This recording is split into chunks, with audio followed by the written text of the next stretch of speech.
عرب کے سنہری صحراؤں میں ایک مہربان تاجر ہارون رہتا تھا۔ وہ اپنی سخاوت اور اللہ پر گہرے ایمان کے لیے مشہور تھا۔ ہارون کے پاس قصوہ نامی ایک شاندار اونٹنی تھی جو نہ صرف اس کی وفادار ساتھی بلکہ اس کی دوست بھی تھی۔ ایک دن ہارون نے دور بازار جانے کا فیصلہ کیا تاکہ وہ اپنی قیمتی اشیاء بیچ سکے۔ اس نے قصوہ پر بہترین ریشم، مثالیں اور دیگر قیمتی اشیاء لاد دی۔ روانہ ہونے سے پہلے ہارون نے اللہ سے محفوظ سفر اور رہنمائی کی دعا کی۔ بسم اللہ، اس نے کہا اور اللہ کی حفاظت پر اعتماد کرتے ہوئے روانہ ہو گیا۔ سفر کے دوران انہیں بہت سی مشکلات کا سامنا کرنا پڑا۔ جھلسا دینے والی دھوپ ان پر پڑتی رہی اور وسیع صحرا لامعنی ہی لگتا تھا۔ ان مشکلات کے باوجود ہارون نے کبھی صبر یا ایمان نہیں کھویا۔ وہ اکثر قرآن کی آیات پڑھتا اور نبی محمد صلی اللہ علیہ وآلہ وسلم کی تعلیمات، خاص طور پر مہربانی اور رحم دلی کی اہمیت کو یاد کرتا۔ ایک خاص طور پر گرم دوپہر جب وہ ایک نایاب کھجور کے درخت کے نیچے آرام کر رہے تھے، ہارون نے ریت میں ایک چھوٹے پرندے کو جدوجہد کرتے ہوئے دیکھا۔ پرندہ پانی کی کمی سے کمزور نظر آ رہا تھا۔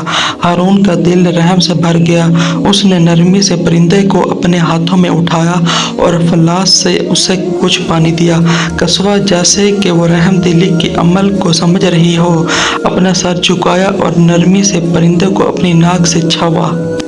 جب ہارون اور قصوہ اپنی سفر جاری رکھتے ہوئے ایک گاؤں پہنچے تو شدید خشک سالی کا شکار تھا۔ گاؤں والے مایوس تھے، ان کے کنویں خشک ہو چکے تھے اور ان کی فصلیں ناکام ہو رہی تھیں۔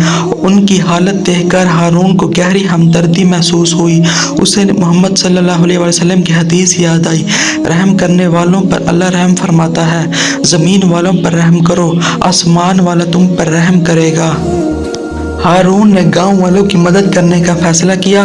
اس نے اپنے قیمتی سامان میں سے کچھ کے بدلے کھانا اور پانی پیش کیا۔ اس نے انہیں چھوٹے پرندے کی کہانی بھی سنائی جسے اس نے بچایا تھا اور انہیں تمام جانداروں پر مہربان ہونے کی ترغیب دی۔ گاؤں والے ہارون کی سخاوت اور ایمان سے متاثر ہوئے۔ انہوں نے اسے ضرورت کی چیزیں فراہم کی اور اس کے رحم دلی کا پیغام پھیلانے کا وعدہ کیا۔ جب ہارون اور قصوہ نے اپنا سفر دوبارہ شروع کیا تو انہیں ایک تکمیل اور سکون کا احساس ہوا۔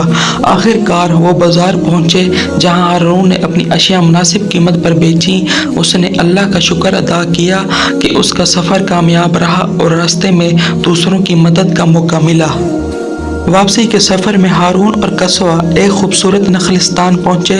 یہ سکون اور فراوانی کی جگہ تھی جہاں صاف پانی اور سبز ماحول تھا۔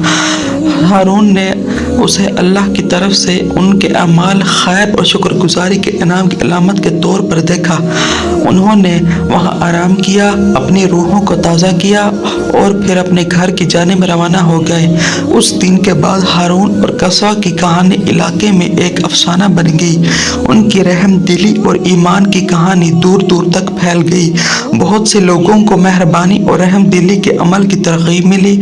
ہارون کا اللہ پر غیر متزلزل یقین اور نبی محمد صلی اللہ علیہ وسلم کی تعلیمات کی پیروی سننے والوں کے لیے روشنی کی کرن بن گئی۔